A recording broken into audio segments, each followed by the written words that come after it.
হরে কৃষ্ণ। শুনেছেন কৃষ্ণ মুখ্যদের বাইরে কেক খেতে নেই? কী বলেছে বাইরে কেক খেতে? এরপর আপনারা বাড়িতেই বানিয়ে নিতে পারবেন।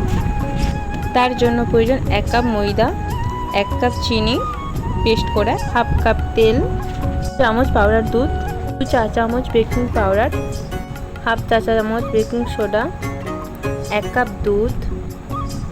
আর এটা হচ্ছে ড্রাই ফ্রুটস, কাজু, কিশমিশ, চেরি আর ভ্যানিলা এসেন্স লাগে। এটা অপশনাল, দিতেও পারেন না দিতেও পারেন। এরপর কেকের ব্যাটারটা তৈরি করব। 1 কাপ জাল করা দুধ দিলাম, তারপর পেস্ট করা 1 কাপ চিনি দিয়ে দিলাম। ওটা দেওয়ার পর ভালো করে মিক্সড করে নিতে হবে, যাতে চিনিটা দুধের মধ্যে একদম মিশে যায়। মিশে গেলে একটা আলাদা কালার চলে আসবে। তারপরে হাফ কাপ তেল দিয়ে দিলাম। তেলটাও বেশ সুন্দরভাবে মিশিয়ে নিতে হবে, দেখবেন কালারটা কিছুটা চেঞ্জ হয়ে যাবে। ভ্যানিলা এসেন্স দিলাম, এটা দিতেও পারেন না দিতেও পারেন, যার ভালো লাগে দেবে কেকের রং হওয়ার জন্য। নুন দিলাম, নুনটা দেখানো হয়নি, তারপর একটু নুন দিলাম। এরপর দিলাম ময়দা, আমি 2 কাপ ময়দা নিয়েছিলাম, সেই 2 কাপ ময়দাটা দিয়ে দিলাম। বেশ ভালো করে এটাকে মাখিয়ে নিতে হবে খুব সুন্দর করে। আর আমি এটা বেশ ভালো করে মাখিয়ে নিচ্ছি। তারপর এটা দিলাম গুঁড়ো দুধ, 2 চামচ যে গুঁড়ো দুধটা ছিল। বেকিং পাউডার দিলাম, এরপর বেকিং সোডাটাও দিয়ে দিলাম। আবার ভালো করে মিক্সড করতে হবে খুব সুন্দর করে। যত ভালো মিক্সড করবেন তত সুন্দরভাবে কেক হবে। কেকটা মানে তত স্পঞ্জি হবে, খুব সুন্দর। মিক্সটা খুব ভালো করে করতে হবে।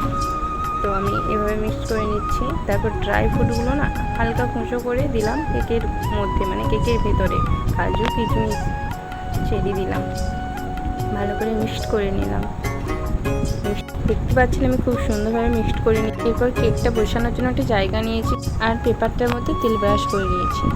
এরপর পুরো ব্যাটারটা খুব সুন্দরভাবে আমি এই পাত্রটার মধ্যে ঢেলে নিচ্ছি। পুরোপুরি ঢালা হয়ে গেছে। এবার একটু ওখানে সমান করে নিচ্ছি, দিয়ে একটু ভালোভাবে ঝাঁকিয়ে নিলাম। ঝাঁকিয়ে নেওয়ার পর এরপর আমি একটা কড়াতে বানিয়ে স্ট্যান্ড দিয়ে বসিয়ে দিলাম। তো কেকটা হবে প্রায় 30 থেকে 35 মিনিট পর্যন্ত। আর গ্যাসটা মিডিয়ামে থাকবে। শর্ট পড়ছিল বলে আরেকটা জায়গা দিয়েছিলাম। এরপরে দেখুন কেকটা কেমন হয়েছে। যদিও আমি এই কাজু কিশমিশ যখন দিচ্ছিলাম ওটা আপনাদেরকে দেখানো হয়নি। তারপর দেখুন কেকটা হয়েছে নাকি ভালো করে দেখে নিচ্ছি। না, চারিদিকে কোনো কিছু লেগে নেই, মানে কেকটা হয়ে গেছে। এরপর কেকটা আমি নামিয়ে নিচ্ছি, নিয়ে আপনাদেরকে দেখাচ্ছি ঠিক কেমন হয়েছে। দেখুন কেকটা কি সুন্দর হয়েছে না? পুড়েও যায়নি, কিছু হয়নি, খুব সুন্দরভাবে কেকটা হয়ে গেছে। তো এরপর ভগবানকে নিবেদন করা হবে। তো ভগবানকে নিবেদন করা হয়ে গেছে। এবার আপনাদেরকে কেটে দেখাচ্ছি। দেখুন কেকটা কি সুন্দর হয়েছে।